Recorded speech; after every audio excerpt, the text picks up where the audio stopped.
Durant des milliers d'années, les gens ont scruté les cieux pour lire des messages dans les étoiles. De l'étude des cieux, les astrologues ont prédit une liste sans fin d'événements de la monde, notamment des catastrophes naturelles, des crises boursières, des tentatives d'assassinat et la naissance de Jésus-Christ. Les astrologues ont été récompensés par les plus grands de ce monde, allant des généraux de la Grèce antique jusqu'aux présidents américains du XXe siècle. Et de grandes décisions qui font date sont toujours prises selon la position des étoiles. Mais est-ce que le mouvement des planètes influe réellement sur les événements terrestres ? Comment les astrologues peuvent-ils interpréter la configuration du ciel et prédire les événements tels que le mariage, la guerre ? Notre futur est-il inscrit dans les étoiles ?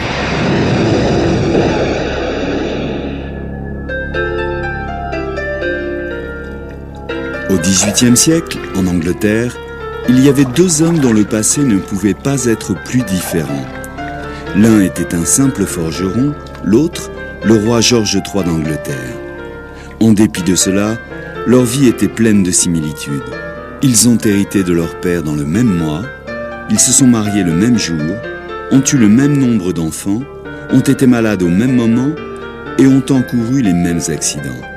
Même leurs morts ont été séparés de seulement quelques heures.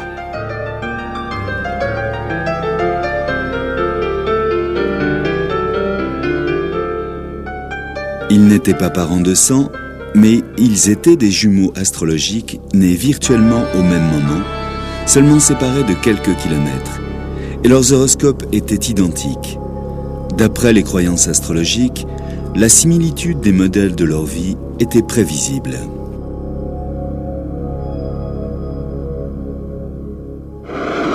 L'astrologie, d'une certaine manière, est familière à tout le monde. Des millions de personnes lisent quotidiennement leurs horoscopes dans les médias, et même le plus sceptique d'entre nous connaît son signe astral. Ce que l'on ne réalise pas forcément lorsque l'on recherche son horoscope dans les journaux est que nous sommes les bénéficiaires de la plus ancienne entreprise intellectuelle de l'histoire de l'humanité. Connue sous le nom de reine des sciences, l'astrologie est notre plus ambitieuse tentation de combiner la science à la philosophie pour obtenir une explication de la destinée.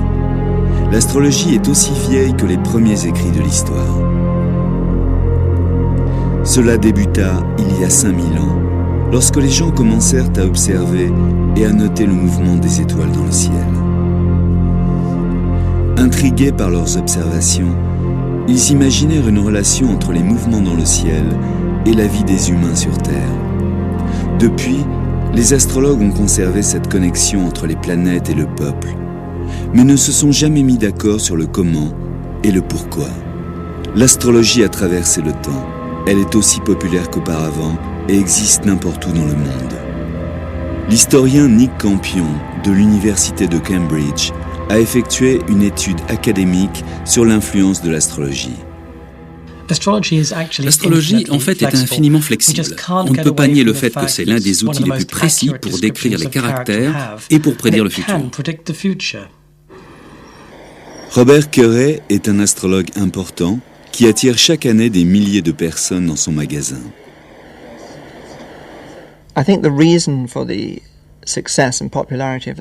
Je pense que le succès et la popularité de l'astrologie sont dus au fait que c'est une vérité.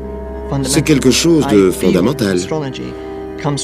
Je pense que l'astrologie provient de quelque chose de supérieur, c'est une part de l'univers. Et il m'arrive, lorsque je fais des thèmes astrologiques en consultation, d'avoir des frissons dans le dos parce que les gens diront des choses étrangement vraies, en accord avec les thèmes. Pour la plupart des gens, lire un horoscope est un acte bref, une prédiction impersonnelle dans un journal ou à la télévision. Shelley Van Stunkel est consultante astrologue et écrit des horoscopes dans des journaux anglais et américains. Ces articles sont faits pour donner à chacun d'entre nous une chance de penser à la journée à venir. C'est un peu comme une page météo pour une part spécifique du pays. Mais ces horoscopes se basent sur les signes du zodiaque, appelés aussi les signes du soleil. Zodiaque est le nom donné à une constellation dans le ciel, à travers laquelle le soleil, la lune et les planètes passent. Les Romains ont comparé le mouvement des planètes en toile de fond à une course de chariot. Le soleil, la lune et les planètes sont le chariot et les constellations sont la piste de course.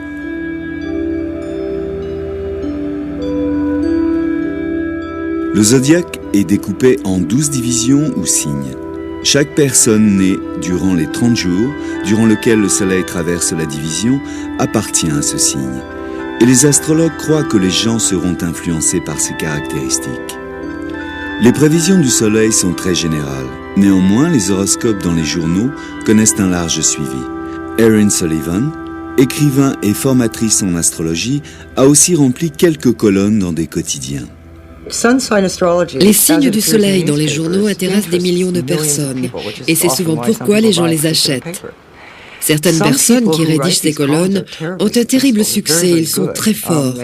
Ils ont un vocabulaire excellent, ils sont capables de très bien modeler le symbolisme. Vous en trouverez qui sont vraiment très bons et d'autres qui sont absolument ridicules. Un véritable horoscope est bien plus qu'une simple description du signe du soleil. C'est un thème astrologique décrivant les influences astrologiques propres à chaque individu. Le graphique est projeté par un astrologue et est appelé un thème natal. Ceci est un plan des positions des planètes à votre naissance. Et c'est la seule carte qui vous définisse. Et de cette information, un astrologue peut connaître votre potentiel, quel type de personne vous êtes, le type d'expérience que vous pouvez avoir dans votre vie et comment vous pouvez appréhender certaines difficultés dans votre vie. Les astrologues disent que le thème natal peut révéler si la personne est ouverte, anxieuse, si elle aime la musique, la technique, si elle est émotive, et peut vous indiquer probablement votre type de profession.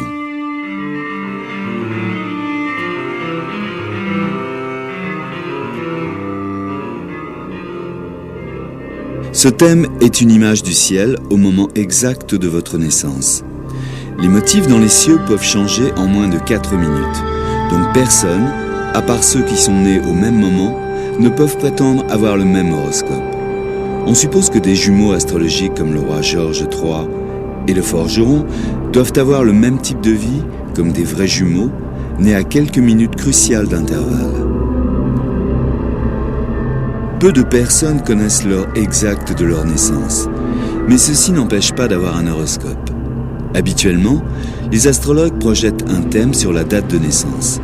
Mais il y a une étape plus longue, appelée rectification, qui permet aux astrologues de travailler à reculons depuis les événements de votre vie jusqu'à l'heure probable de votre naissance. Quiconque connaît sa date de naissance peut se rendre chez un astrologue et faire son horoscope. Ce n'est pas plus différent que d'aller voir n'importe quel consultant, mis à part que vous devez fournir votre date de naissance, le lieu et l'heure. Normalement, avant même le rendez-vous, l'astrologue aura calculé un thème, un horoscope. Le thème natal peut être dressé pour n'importe quoi ayant une date de naissance. Une ville, tout type de structure peut avoir un thème astral. Le mur de Berlin, par exemple, construit en août 1960, avait un horoscope qui prédisait une période d'instabilité et de changement pour novembre 1989, la date historique de la chute du mur de Berlin. Nick Campion a même dressé des thèmes pour des pays. On prend des moments politiques importants ou particuliers pour chaque pays. Pour un pays donné, ça va être la Révolution, pour un autre, un couronnement. Alors pour les États-Unis d'Amérique, on a pris le 4 juillet 1776, qui est la date de la déclaration d'indépendance. Les graphiques pour les lieux, pour les groupes ou pour les pays se nomment l'astrologie du monde. C'est la forme la plus ancienne de l'astrologie et la plus utilisée par les plus grands chefs d'État de l'histoire. Ces horoscopes montrent les moments propices pour débuter d'importantes entreprises, que ce soit pour des discours ou pour déclarer la guerre. L'astrologue Joanne Quigley utilisa l'astrologie du monde pour choisir le meilleur moment pour Ronald Reagan afin d'inaugurer son second mandat de président des États-Unis d'Amérique. 11:57 a.m. Elle choisit 11h57 le matin à travers le thème pour Washington, D.C. C'est un thème spectaculaire. Le Soleil est sous le signe du Verseau, qui est le signe de Ronald Reagan. Et Jupiter, la planète de la croissance, de l'expansion et de l'opportunité, était proche de la Lune, ce qui signifie popularité. Il ne pouvait y avoir de meilleure indication pour le succès d'un gouvernement. Le rôle de Quigley dans la Maison-Blanche fut très secret. Mais des choix politiques très importants en Inde et en Malaisie sont toujours faits par des lectures astrologiques en public. Un horoscope est basé sur une carte du ciel. C'est une carte extrêmement détaillée et les astrologues sont reconnaissants d'utiliser la technologie des ordinateurs, ce qui évite un lourd travail de dessin. Henry Weingarten est un astrologue financier qui génère des milliers de thèmes chaque année. Le rôle des ordinateurs a remplacé le travail de nombreux étudiants, et cela depuis de nombreuses années. Ils calculent les procédures à votre place, mais l'analyse reste faite par un professionnel. La carte devient parlante lorsque l'astrologue commence à la lire. L'astrologie demande de la technique, demande de grandes connaissances des influences planétaires. Les clés de la réussite sont la pratique et l'expérience.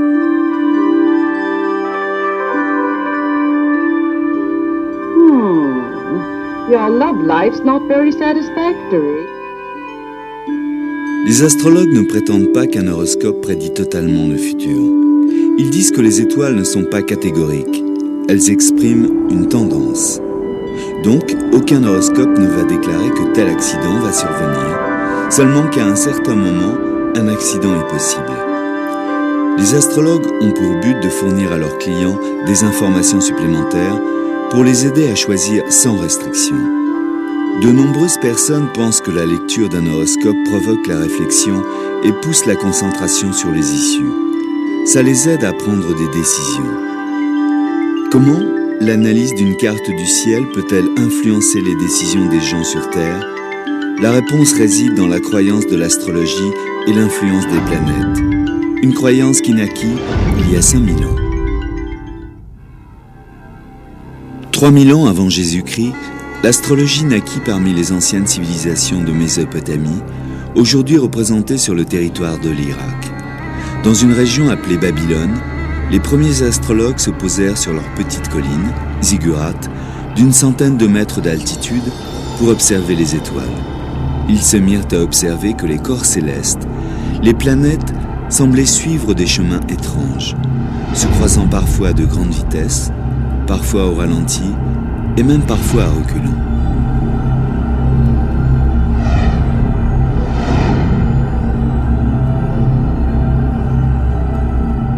Les scientifiques d'aujourd'hui, avec leurs énormes télescopes et leurs sondes spatiales, n'ont fait que confirmer ce que ces anciens ont observé. Que les planètes ont des orbites régulières, qu'elles évoluent sur leur trajectoire, en luminosité et en vitesse. Les Babyloniens ont même observé des correspondances entre ces phénomènes et des événements sur Terre. La philosophie mésopotamienne croyait que le monde entier était vivant. Et par cela, elle signifiait l'univers, la Terre, comme les étoiles. Cette philosophie se perpétua à travers la Grèce classique, Rome et enfin en Europe durant la Renaissance. Les gens pensaient que la nature leur parlait, et derrière cette nature, il y avait des dieux et des déesses. Selon les Babyloniens, les forces de la nature étendues à l'espace étaient inséparables de la vie terrestre. Ces premiers astrologues ont vu ces planètes comme symbolisant la puissance et les caprices des dieux et des déesses. Chacune des planètes ressemblait en apparence, et d'après ses mouvements, aux caractéristiques de son dieu d'appartenance. Les Grecs et les Romains, après les Babyloniens, ont cru que ces planètes, toutes différentes, influençaient la vie sur Terre. Et que plus une planète fut proche de la Terre, d'après son orbite, plus les gens sur Terre subissaient son influence. Cette idée ancienne de l'influence des planètes, avec des personnalités distinctes, est toujours la pierre angulaire de l'astrologie moderne. est la base de l'interprétation des horoscopes.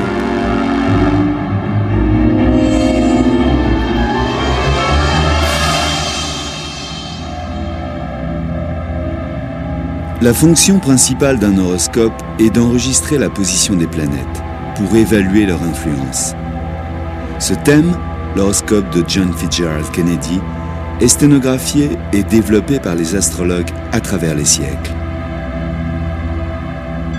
Malgré le peu d'évolution dans le temps de cette sténographie, le mécanisme de dessin des thèmes a été transformé par les ordinateurs.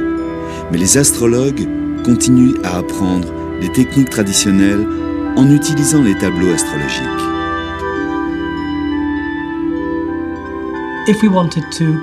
Si on voulait calculer l'horoscope du président Kennedy, il nous faudrait d'abord connaître sa date de naissance, l'heure et l'endroit où il est né. Il est né le 29 mai 1917 à Brooklyn, Massachusetts, à 3h17 l'après-midi. La première étape est de calculer l'heure au niveau du méridien de Greenwich. La raison est plutôt simple, toutes les planètes sont calculées à partir de l'heure GMT. Maintenant, nous pouvons utiliser le tableau des maisons pour ajuster et alors observer son signe ascendant qui est Balance. Le signe ascendant est le signe montant dans l'horizon Est, à votre naissance. D'après les traditions astrologiques, le signe montant ou ascendant est aussi important pour définir votre horoscope et votre caractère que l'est le signe du Soleil. Pour le thème du président Kennedy, son signe montant est la Balance.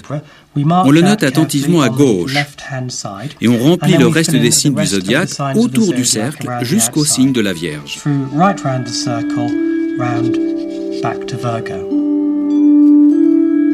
Le thème a encore d'autres découpages. Il y a les maisons. Elles se réfèrent à des zones pratiques de la vie humaine, comme la famille, l'argent, le voyage et le travail. L'étape suivante consiste à déterminer la position des planètes au moment de la naissance. On prend maintenant un livre appelé Éphémérides qui va permettre de lister la position des planètes pour tous les jours de l'année et même pour des centaines d'années. En prenant le thème du président Kennedy, il est né avec le Soleil au Gémeaux et la Lune sur la Vierge. Maintenant, les positions des planètes dans l'éphéméride vont être précisées au degré le plus proche. Nous précisons davantage. Nous ne regardons pas seulement à quel signe se trouve la planète, mais aussi nous le faisons pour les 8 autres planètes.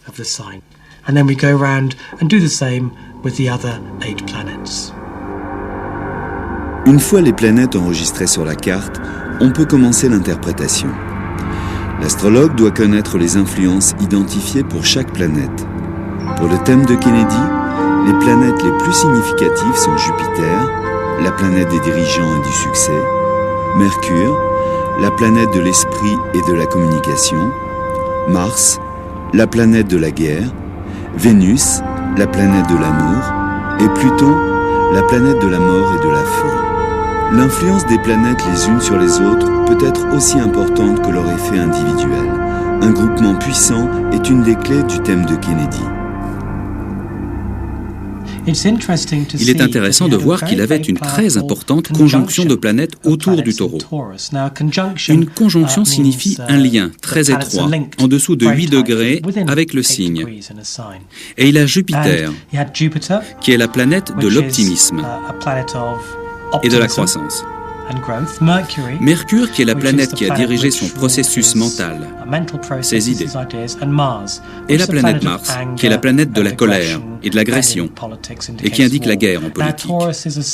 Le Taureau est un signe qui est très persévérant et têtu, et ne s'écarte pas de ses objectifs. Il trouve une voie et ne l'abandonne pas. Je pense que c'est cet alignement particulier qui indique son succès devant l'Union soviétique à Berlin et à Cuba. En regardant le thème de manière littérale, Mars, dans le temps ancien, dominait avec des arcs et des flèches. Bien sûr, aujourd'hui, il faut voir des missiles. Les angles entre les planètes sont très importants, ou les aspects d'un point de vue astrologique. L'étape d'interprétation qui suit consiste à regarder les aspects des planètes. Les aspects sont des distances précises entre les planètes. Certaines sont difficiles et d'autres plus faciles. En regardant le thème de Kennedy, on voit que la Lune décrit deux aspects difficiles, un vers Vénus et un vers le Soleil. Entre la Lune et Vénus, cela est très difficile émotionnellement. Et ça peut représenter la profonde attirance qu'il a eue pour Jackie d'une part comme femme et mère de ses enfants et son désir d'avoir des relations avec d'autres femmes.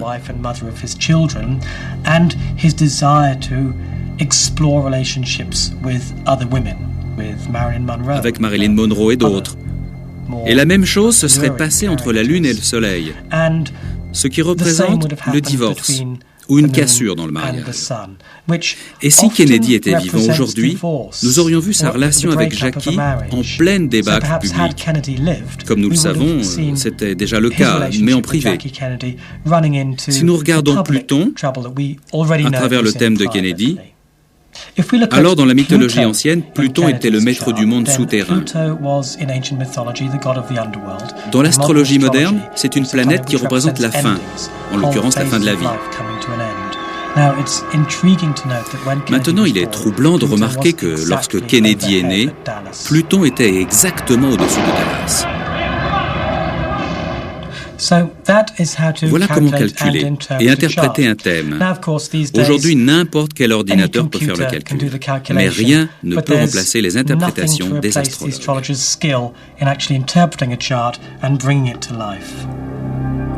Les astrologues modernes aident souvent leurs clients dans leur vie personnelle. Prédire des événements a toujours fait partie de l'astrologie. Les astrologues les plus réputés ont prédit de grands événements, même le début de nouvelles époques. Il y a à peu près 2000 ans, un petit groupe d'astrologues perses ont observé un événement inhabituel dans les cieux. Ils ont découvert que cela avait été prédit par le philosophe astrologue Zoroaster et qu'il annonçait la naissance d'un nouveau roi. Les astrologues se sont mis en quête, cherchant l'heure et le lieu de naissance de ce nouveau roi, observé par les astres. Mais lorsqu'ils sont arrivés à destination, ils ont trouvé seulement un bébé dans une étable. Les astrologues étaient les rois mages et le bébé était Jésus. L'astronome, le docteur Percy Seymour, a étudié le ciel dans la configuration de la naissance du Christ pour y découvrir ce qui a conduit les rois mages à leur conclusion historique. Il trouva une rare association entre la planète Jupiter, traditionnellement associée au roi, et Saturne, qui fait référence au peuple juif. Ces deux planètes ont en fait effectué une espèce de danse dans le ciel et se sont réunies 3 fois dans une seule année. On appelle ça une triple conjonction. Mais il y a quelque chose encore plus significatif. Cela vient de la constellation des poissons, car le signe du poisson est associé avec la zone de Bethléem. Une triple conjonction du poisson ne se produit qu'une fois tous les 900 ans. Et je pense qu'ils se sont dit que ce devait être un roi d'origine juive qui devait naître à Bethléem. Donc, ils sont partis à la recherche de ce roi. Ils ont même peut-être utilisé les recensements à l'époque pour trouver quel enfant était né au bon moment. Et ils ont dû dire à la mère qu'il était né pour devenir le roi des Juifs. Lorsqu'un enfant devait naître dans une lignée royale, une personne était plus anxieuse que le père. C'était l'astrologue de la cour. Au palais de Macédoine, 356 avant Jésus-Christ, la cour attendait le nouvel enfant du roi Philippe II et Olympias, la femme de Philippe, était sur le point d'accoucher. L'astrologue supplia Olympias d'essayer de retarder le plus possible la naissance, et si elle le faisait, son enfant allait avoir un horoscope extraordinaire et allait devenir un des plus importants chefs d'État du monde. Olympias arriva à faire ce que l'astrologue lui demanda, et son fils naquit en plein dans son horoscope. Olympias venait de donner la vie à Alexandre le Grand.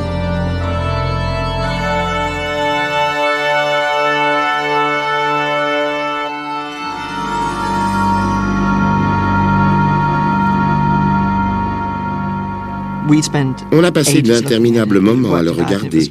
On le travailla dans tous les sens et ce fut d'une très grande responsabilité, car nous avons relevé cette nouvelle lune dans le poisson et nous pensions que ça allait devenir le thème le plus extraordinaire. Il collait parfaitement avec les autres thèmes. Nous l'avons préparé pour que ma femme rentre à l'hôpital et nous avons attendu que le docteur vienne faire les préparatifs, mais rien ne s'est passé. Elle avait fait une crise ce matin-là. Le résultat est que la Lune avait changé de signe. L'horoscope était complètement différent. Mais en fait, ce fut la chose la plus extraordinaire et je pense que la leçon à en tirer est qu'il faut laisser les choses se faire tout seul. L'intérêt de l'astrologie s'est réduit durant le Moyen-Âge, mais au XVIe siècle, il est redevenu très actif, bien vu et une qualité essentielle pour les gens bien éduqués. L'astrologie était un courant dominant, au même titre que les mathématiques dans les universités, la médecine et l'astronomie étaient utilisées par les docteurs, les scientifiques et les hauts intellectuels.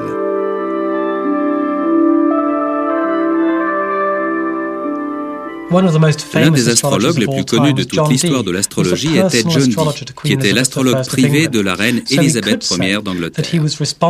Et on peut dire qu'il est responsable de certaines des plus capitales décisions prises durant l'un des plus importants règnes de l'histoire de l'Angleterre.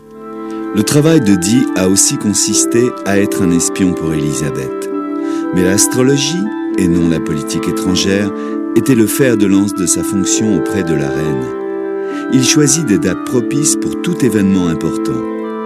Un de ses plus grands succès fut en 1588, lorsqu'il conseilla Élisabeth sur le moment de la confrontation victorieuse de l'Angleterre sur l'armada espagnole. Il a dû regarder la planète Mars, qui était la planète de l'Angleterre. Et si elle était plus forte que Jupiter, celle de l'Espagne, il déclara que l'armada serait vaincue. C'est un fait. Il a dû regarder d'autres facteurs comme Mercure qui contrôle les vents et a dit « l'armada pourrait être balayée par les vents ». Et c'est ce qui se passa en réalité. C'est l'apogée de l'astrologie. Dans les années 1600, il y avait plus de 200 astrologues très connus travaillant à Londres. Les gens allaient voir un astrologue lorsqu'ils étaient malades, quand ils avaient subi une perte ou un retournement de fortune, ou lorsqu'ils envisageaient un mariage ou des affaires commerciales. Le premier horoscope hebdomadaire date de cette époque. Il se nommait « Le message des étoiles », écrit par William Lilly, devenu fameux pour avoir prédit le grand fléau et le grand incendie de Londres. William Lilly pratiqua l'astrologie horary, une ancienne méthode conçue pour répondre à des questions spécifiques, par exemple si une relation conduira au mariage et même l'endroit où une bague a pu être égarée. Au XXe siècle, le tour est bouclé et nous retrouvons des astrologues particuliers auprès de chefs d'État et des gens ordinaires recherchant un conseil au travers de l'horoscope d'un journal ou allant voir l'astrologue du quartier. Ils ont des décisions à prendre et ils utilisent l'horoscope pour s'aider. Durant la Seconde Guerre mondiale, Hitler utilisa secrètement l'astrologue Karl Kraft. Les Alliés, l'ayant découvert, en ont fait de même. Ils espéraient obtenir les mêmes conclusions que Kraft. Lorsque Kraft compara le thème de Rommel et celui de Montgomery, juste avant la campagne d'Afrique du Nord, il pouvait voir que les Anglais étaient certains de gagner. La réaction d'Hitler fut de mettre Kraft en prison et de poursuivre la malheureuse campagne.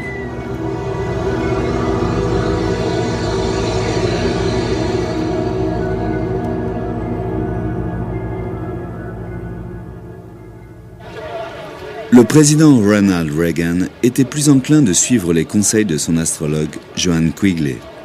Son premier succès fut de prédire l'attentat sur la vie de Reagan. Après cela, elle fut impliquée dans toutes les décisions majeures et mineures de la présidence.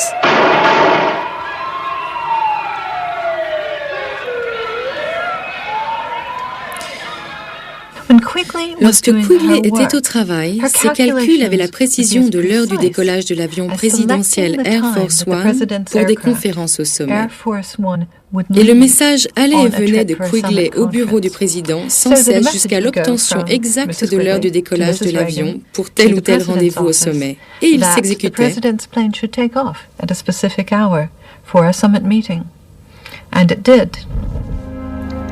Durant l'hiver 86-87, Quigley était inquiète du mouvement d'Uranus et de Saturne. Elle l'interpréta comme un danger d'assassinat. Durant 4 mois, Reagan est resté à l'intérieur de la Maison-Blanche et n'en sortit qu'une fois pour s'adresser aux Américains. Chaque événement de la vie du président était minuté par l'horoscope. Mais en quoi l'horoscope a aidé Reagan dans ses grandes décisions de président ? C'est John Quigley qui a dit à Ronald Reagan qu'il pouvait faire des affaires avec l'Union soviétique. Durant la première partie de sa présidence, Reagan était contre cet empire du diable. Et il y avait cette course à l'armement.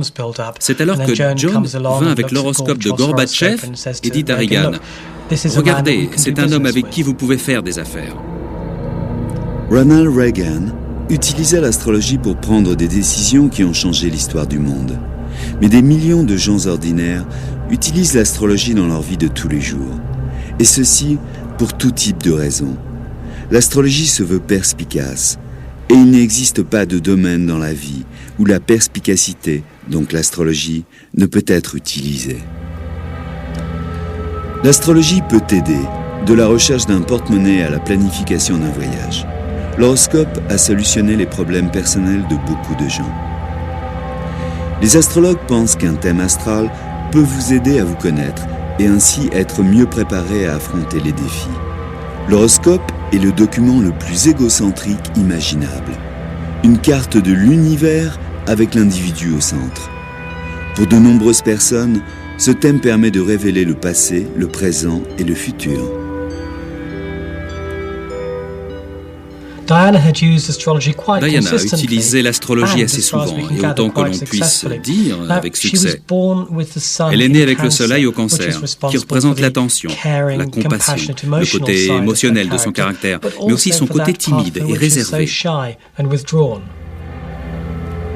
Les astrologues expliquent mieux la personnalité de la princesse Diana à travers son thème astral. A chart's a picture of what one experienced in childhood. Son thème est l'image de son enfance, et la lune opposée à Uranus indique une enfance tumultueuse. En effet, sa mère est partie soudainement, alors qu'elle était encore une enfant. Et elle a hérité d'une belle-mère pas tout à fait aimée très peu de temps après. Cette position de la lune sur Uranus dans son thème explique sa tendance à réagir soudainement, attitude qu'elle avait encore adulte.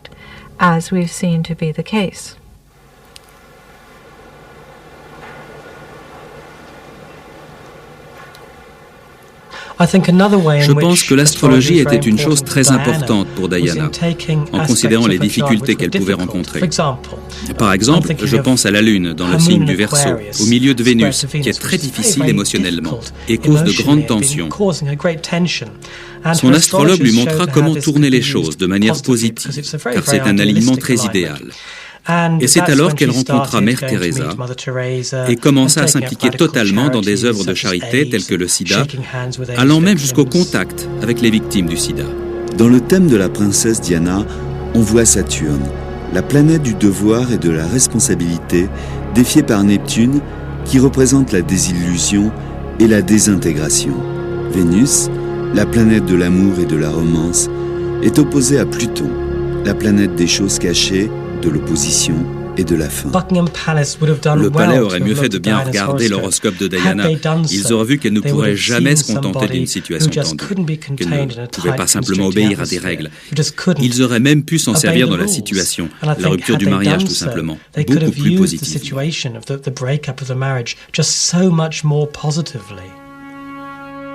Mais est-ce qu'une comparaison des horoscopes de la princesse et du prince aurait pu éviter le désastre du mariage ?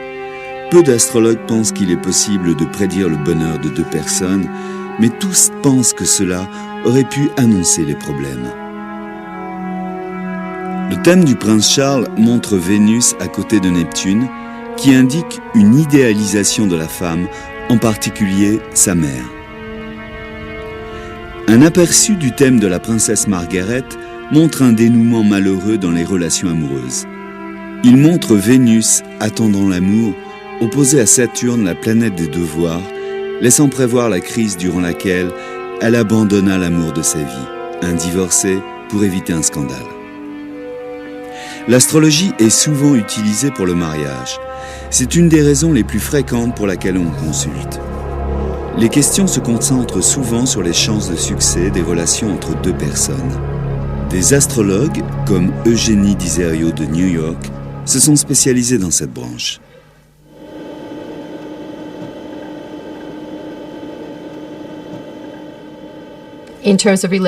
Dans une relation, l'astrologie peut être très révélateur de la nature et du comportement.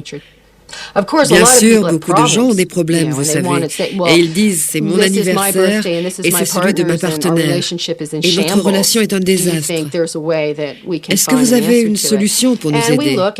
Et nous regardons si dans les signes astrologiques il y a conflit ou s'il y a des choses que les gens doivent changer. Pour aider les gens dans leurs difficultés, Eugénie propose un service de datation astrologique qui traite les compatibilités astrologiques sur Internet. Certaines personnes vont voir un astrologue pour un conseil médical, habituellement en parallèle de la médecine conventionnelle. La médecine et l'astrologie sont liées depuis des milliers d'années. Chaque partie du corps est représentée par une sous-partie du zodiaque et les horoscopes révèlent des problèmes potentiels de santé. La médecine n'est pas le seul domaine où l'astrologie est présente.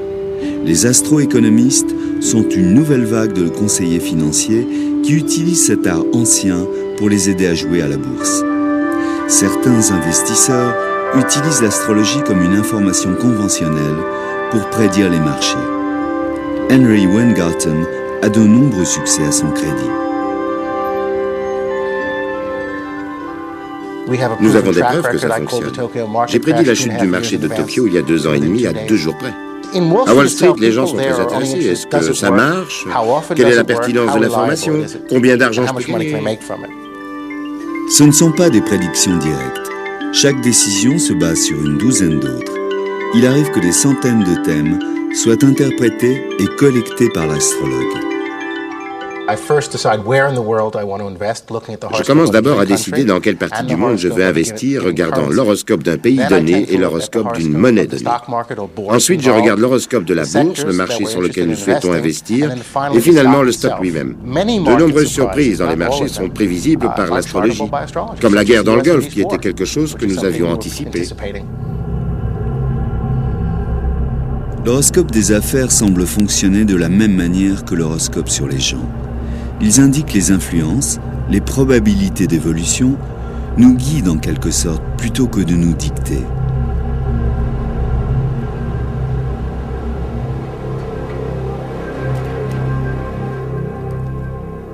Il n'y a pas de doute sur l'efficacité de l'astrologie.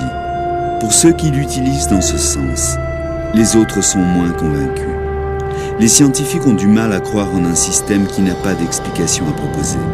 Mais les astrologues ont un autre moyen à offrir pour convaincre, l'évidence statistique.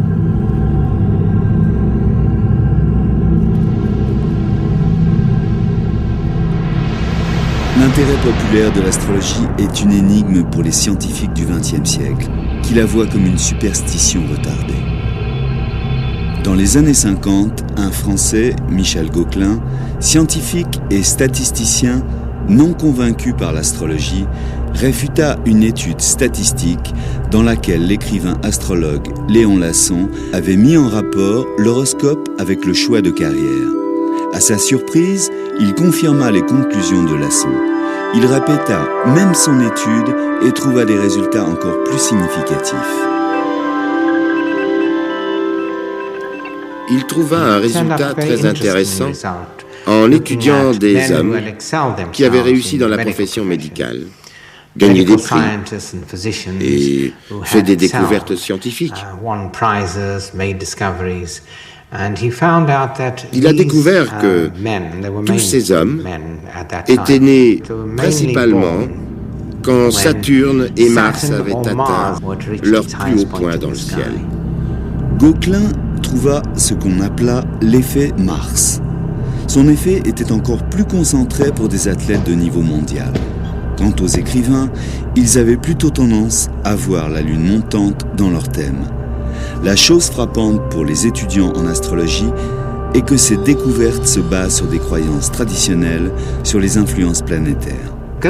Les découvertes de Gauquelin proposent un étayage des croyances venues du monde ancien, disant que les rois sont nés, tandis que Jupiter est à son apogée. Et c'est pour cela que Jupiter devint la planète des rois. Malgré le travail scientifique rigoureux de Gauquelin, les journaux scientifiques étaient réticents à la publication. Quoi qu'il en soit, Gauquelin fit une autre découverte statistique. Certains aspects de l'astrologie sont héréditaires. Ce n'est pas vrai pour les signes du zodiaque, mais cela se confirme pour l'influence des planètes. Il a été capable de démontrer que si Mars était en ascension lors de la naissance du père ou de la mère, alors l'enfant aussi était susceptible de naître pendant la montée de Mars. L'évidence, même avec des statistiques à l'appui, ne permet pas de faire changer les opinions des scientifiques. La parapsychologue Susan Blackmore a besoin de plus de preuves. La plupart des astrologues vous diront qu'il y a une relation entre l'heure, le lieu de votre naissance et votre personnalité. Alors faites mon expérience favorite. Prenez une douzaine de personnes et fournissez à un astrologue toutes les informations qu'il souhaite. Fournissez-lui également les lieux, dates et heures, et voyez s'il peut les accorder avec les personnes. De nombreuses expériences montrent que les astrologues ne le peuvent pas.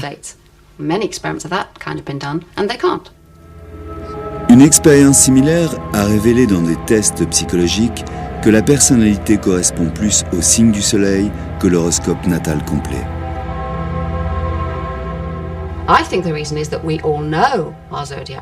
La raison est que nous connaissons tous notre signe zodiacal.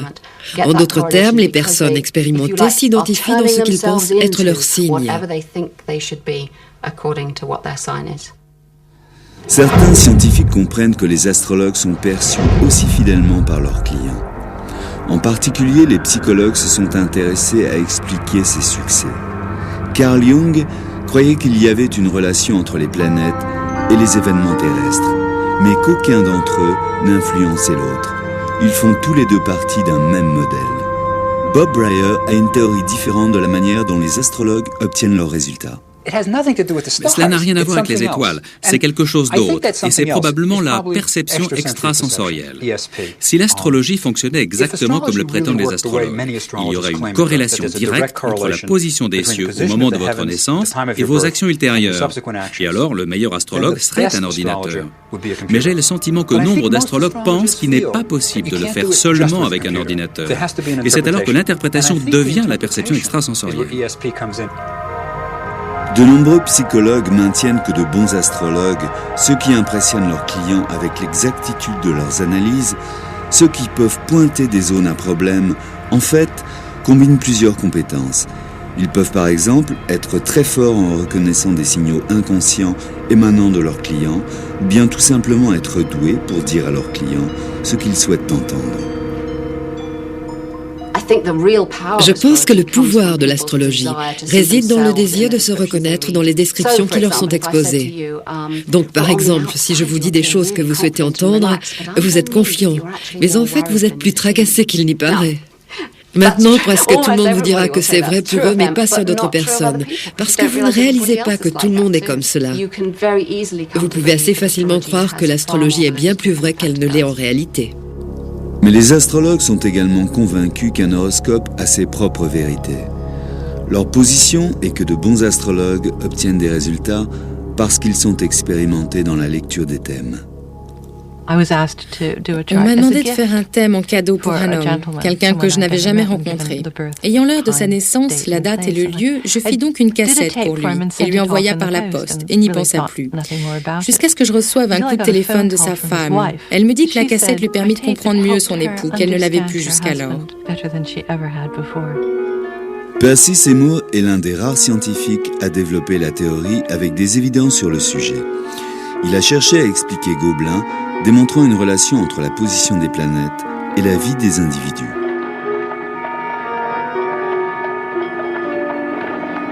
La théorie de Seymour est qu'il existe un magnétisme entre les planètes et les sens humains. Le mécanisme n'est pas très clair, Mais nous savons déjà que le Soleil et la Lune influent sur la Terre. La pleine Lune, par exemple, a longtemps été associée à des changements dans le comportement humain. Et les phases lunaires sont précisément liées à la marée montante et descendante. Les animaux sont capables de répondre aux effets de la Lune. Les huîtres, par exemple, s'ouvrent et se ferment à des heures précises. On a pensé que c'était une explication liée au phénomène des marées. Mais les biologistes ont découvert que même dans des bassins clos, les huîtres continuaient leur rythme lunaire d'ouverture et de fermeture. Lorsque les huîtres sont transportées plusieurs milliers de kilomètres de la côte, elles modifient leur rythme au rythme lunaire de leur nouveau domicile. D'une façon comme d'une autre, dans leur bassin coupé de lumière, elles peuvent détecter et répondre aux phases de la Lune. L'activité sur la surface du Soleil influe directement sur notre atmosphère. Les éruptions solaires, tempêtes magnétiques du Soleil, ne font qu'accroître les interférences radio et perturbent le comportement humain. Les accidents de la route se multiplient jusqu'à 4 fois lors de ces turbulences.